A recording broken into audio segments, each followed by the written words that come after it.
wanted to show you something really exciting. My corn has started to come up.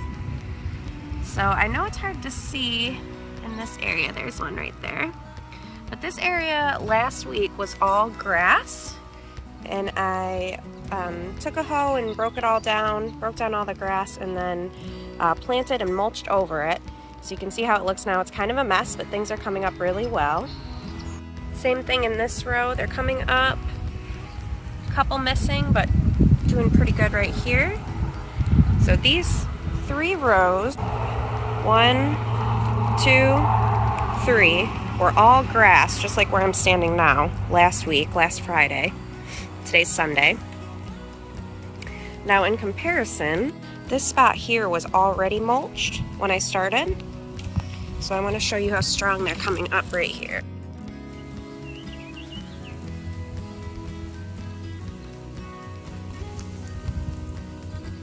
So you can see in the bed that already had the mulch, they came up really, really strong. Every single one came up, and I didn't have to pull back the mulch or anything. I just came over and watered a couple times. So really, really exciting. Feeling like a real farmer. So I've got the 4 rows started right here. It goes about 5 feet across. Next Friday, I'll put another 5 feet across, 4 rows, and then another one. I'll do 3 rounds. So you always want to have at least 4 rows for pollination, but I'm doing 3 successive plantings. The early variety of potatoes are doing well. Some of the later varieties have started to come in. The onions are doing great. I know it's hard to see because I haven't done a great job keeping up on the weeding and mulch of them. Got some zucchinis in the ground, as well as some peppers, yellow squash. You can see all the tomatoes. Trees are doing well inside their tubes. Some basil I planted about a week ago next to the tomatoes. More basil that I recently planted. This one's getting eaten up a little bit. That's okay. Some squash.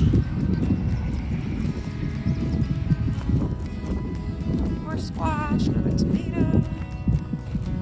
Squash, squash. And my basil over here. This one really got eaten up. That's okay. That's why you overplant. This one, actually, when I put it in here, was the weakest. It got eaten up a whole lot, and I think it's actually stronger now because of it. Who knows? Maybe their system bounces right back. Doesn't matter to me because I always have too much anyway.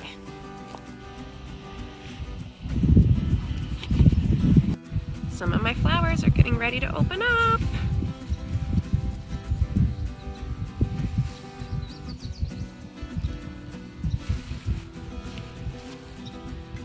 It's a little bit of a mess, but good enough is perfect, as one of my favorite farmers, Joel Salatin, always says. Good enough is perfect. It's fine with me. You can see back here all that asparagus that we found. It's like a wall of asparagus.